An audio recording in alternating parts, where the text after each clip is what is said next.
Desde el origen de las mascarillas quirúrgicas hasta la increíble y apasionante historia de cómo se fabrican los M&M's. Aquí tienes varias cosas que no sabías. Los M&M's son una de las marcas de caramelos más queridas del mundo. ¿Sabes cómo surgió la idea de estos populares caramelos de chocolate? Vamos a descubrirlo. La historia de M&M's, creada hace unos 100 años, es sorprendente. La marca M&M's debe su origen al empresario estadounidense Forrest Edwards Mars. En los años 30 estaba de viaje en España. Por aquel entonces el país estaba inmerso en una guerra civil. Forrest Mars se reunió con soldados estadounidenses e hizo una sencilla observación. Estos soldados estaban comiendo una mezcla de chocolate que no se derretía bajo el sol porque estaba cubierta con una cáscara de azúcar. A partir de ese momento nació en su mente la idea de ofrecer en el mercado caramelos duros recubiertos de azúcar. Estos caramelos no se derretían en las manos ni en los bolsillos de los soldados. De vuelta a Estados Unidos, fundó la marca M&M's, compuesta por la inicial de su nombre y la de su socio, Mars & Morris. A los soldados estadounidenses les encantaban y consumieron una gran cantidad de ellos durante la Segunda Guerra Mundial. En aquella época el envase era muy diferente al que conocemos hoy. Los caramelos se vendían en tubos de cartón.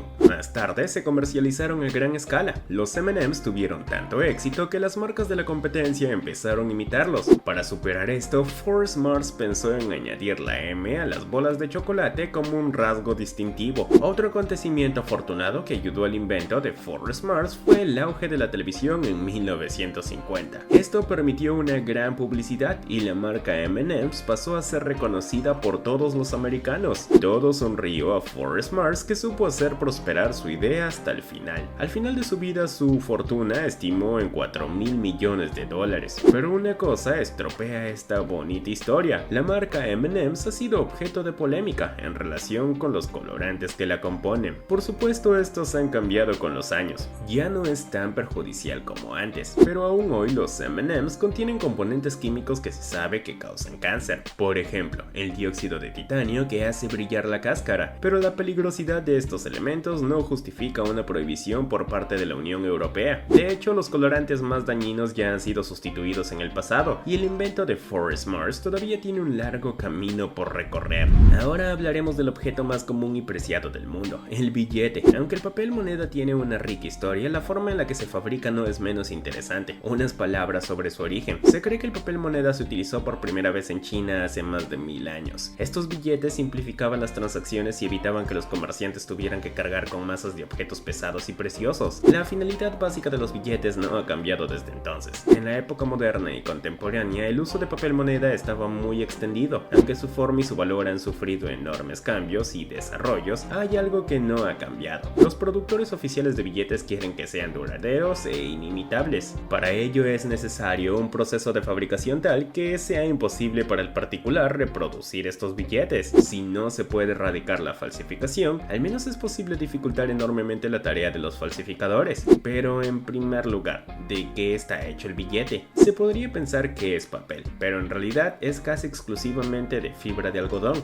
Afortunadamente, eso es lo que les da su fuerte textura. Si los productores hubieran utilizado papel, los billetes no habrían durado mucho. Se habrían roto y decolorado fácilmente, mientras que los billetes actuales, firmes y brillantes, tienen una larga vida. Pueden doblarse miles de veces sin romperse. Hay varios pasos para fabricarlos, y es mucho más complejo de lo que se piensa. Es una serie de procesos técnicos, desde el offset hasta la serigrafía, e incluye tintas con efectos especiales como toque final. Esto es lo que hace que los billetes cambien de color según el punto de vista del espectador. Los detalles precisos de la impresión de los billetes se mantienen en secreto, y la falsificación no es para los débiles de corazón, pero la erradicación del dinero falso es un sueño improbable. En 2018, por ejemplo, había más de 20,000 millones de billetes falsos en circulación en la eurozona, lo que representa un valor de más de 1,000 millones. Sin embargo, podría ser peor si el diseño de los billetes no fuera tan complejo. A veces, sin ninguna razón específica, te haces preguntas sobre algo. Las preguntas surgen espontáneamente en tu mente. Te pica la curiosidad por las cosas corrientes. Ojeas una revista de coches y te preguntas cómo se fabrican los neumáticos. Quieres saber cómo se fabrica esta parte esencial de cualquier vehículo, así que investigas un poco y descubres que el tema es más interesante de lo que pensabas. El neumático se compone de más de 200 materias primas, la principal de las cuales es, como cabría esperar,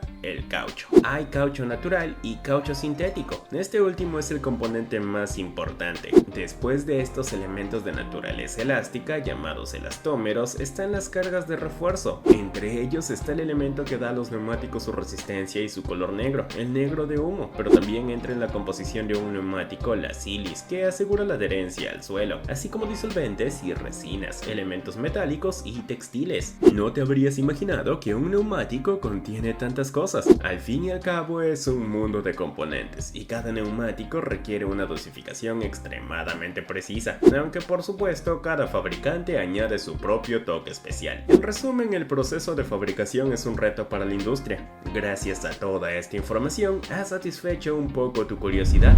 Los cuadernos del colegio que posiblemente rellenas a diario tienen una característica a la que te has acostumbrado: los márgenes de cada hoja. Cuando miras las páginas de tu cuaderno lleno de notas, te preguntas por qué siempre hay ese espacio en el lado izquierdo de cada hoja. Querrás llegar al fondo de este misterio. En clase te arriesgas a preguntarle a tu profesor esta pregunta, quizás tan tonta. Quizá pienses que los márgenes están ahí para que anotes las fechas de tus clases o para que los profesores escriban observaciones. No es así. El origen de los márgenes es sorprendente. Tu profesor está bien informado y conoce la respuesta a este misterio. Los márgenes en los laterales de las hojas existen desde la Edad Media. En aquella época las ratas infestaban la ciudad y eran muy numerosas en las universidades. Tenían una molesta tendencia a mordisquear los trozos de papel. Este fenómeno era muy perjudicial para la conservación de los escritos. Por eso se utilizaba el espacio en blanco del lateral para proteger las notas manuscritas, ya que las ratas devoraban primero los extremos del papel. Cuando uno se entera de todo esto, seguro que se sorprende y se divierte. La práctica de colocar márgenes no tenía otra utilidad. A lo largo de los años, esta costumbre se ha reforzado. Tal vez los márgenes se consideraron algo estético y se decidió mantenerlos. Seguro que no esperabas esta explicación sobre el origen de los márgenes de tus cuadernos. Seguramente te habrás dado cuenta de que la botonadura de la ropa de las mujeres difiere de la de los hombres. Por ejemplo, las camisas de los hombres se abren hacia la derecha y las de las mujeres hacia la izquierda. Esta simetría es bastante curiosa. El origen de esta distinción se remonta a una época relativamente lejana. Sí, el botón tiene una historia muy antigua y fue primero un elemento estético de costura antes de tener el uso que conocemos hoy, es decir, la fijación de la prenda. A partir del siglo XIII, los botones se utilizaban para sujetar las mangas de las camisas, y cuando las camisas se pusieron de moda bajo el reinado de Luis IV, el botón se convirtió en un elemento de moda primordial en la aristocracia. Los botones se adornaban a veces con joyas, un poco como los relojes de lujo de hoy en día. En aquella época, las damas nobles eran vestidas por sirvientes y era más conveniente para ellas que los botones estuvieran a su derecha. Pero ¿podría decirse que los hombres de alto rango también tenían ayuda de recámara? Luis IV, por ejemplo, era vestido por varios oficiales domésticos. Esto es cierto, pero la mayor parte del tiempo los nobles y los cortesanos se vestían solos. Sus ayudantes de cámara se limitaban a preparar la ropa y ajustar los accesorios. Hoy, por alguna razón, esta práctica se ha convertido en una norma universal, respetada por todos los diseñadores. El misterio de la abotonadura separada, según se trate de una prenda masculina o femenina, se ha disipado. El teclado del ordenador es también uno de los objetos más familiares de tu vida cotidiana. Sabes escribir con los ojos cerrados, tan familiar es la distribución de la tecla. Pero ¿conoces la razón de la distribución de las teclas en el teclado? Hay que remontarse a las primeras máquinas de escribir. Las teclas estaban dispuestas en orden alfabético. Aunque este orden parece lógico, tenía sus inconvenientes. Cuando se pulsaban dos teclas adyacentes con demasiada rapidez, las varillas metálicas que unían cada una chocaban. No era conveniente, por lo tanto era necesario que hubiera la mayor distancia posible entre las letras más utilizadas una al lado de la otra. De ahí el teclado AZERTY que conocemos hoy. Si piensas que el teclado alfabético habría sido preferible, piénsalo de nuevo, porque en este caso usarías la mano izquierda mucho más a menudo que la derecha. Este es el sorprendente origen del teclado AZERTY. Wu Lien-te fue un médico de origen malayo nacido en 1879 cuando el país estaba bajo el imperio colonial británico. Estudió medicina y demostró ser un estudiante muy brillante. Tras licenciarse, se convirtió en un médico e investigador y se interesó mucho por las dos patologías peligrosas, pero su principal interés era la salud pública. Ayudó a los adictos al opio creando asociaciones para luchar contra la drogadicción, y mientras trataba a sus pacientes, buscaba las causas y las curas de enfermedades graves como el beriberi. En 1910 fue llamado a Manchuria, un territorio asiático, para estudiar de cerca una enfermedad aterradora y desconocida que mataba a todos los afectados. Se trataba de la famosa peste china que se originó en Hong Kong y se extendió a todos los continentes. Si la historia ha recordado los nombres de grandes científicos cuya ilustración permitió explicar y combatir esta plaga, Wu Lien-te no ha heredado la misma gloria. Sin embargo, debemos reconocer su mérito. Wu Lien-te fue uno de los primeros en establecer este nuevo hecho. Descubrió durante una autopsia que la peste pulmonar se transmitía por el aire. Por ello, aconsejó al gobierno que adoptara las medidas que hoy conocemos muy bien.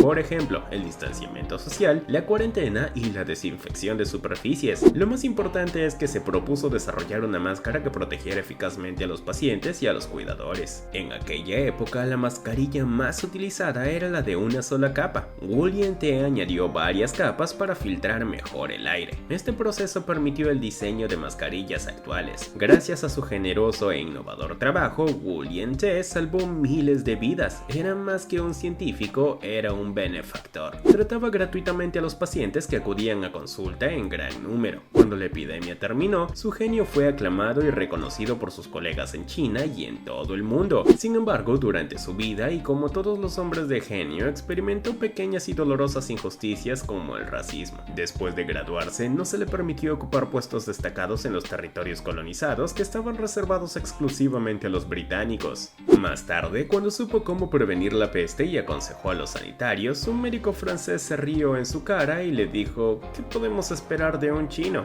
Una última injusticia fue el olvido que envolvió su labor científica y humanitaria. Pero la situación tiende a invertirse. Con motivo del 142º aniversario de su nacimiento, Google honró su memoria.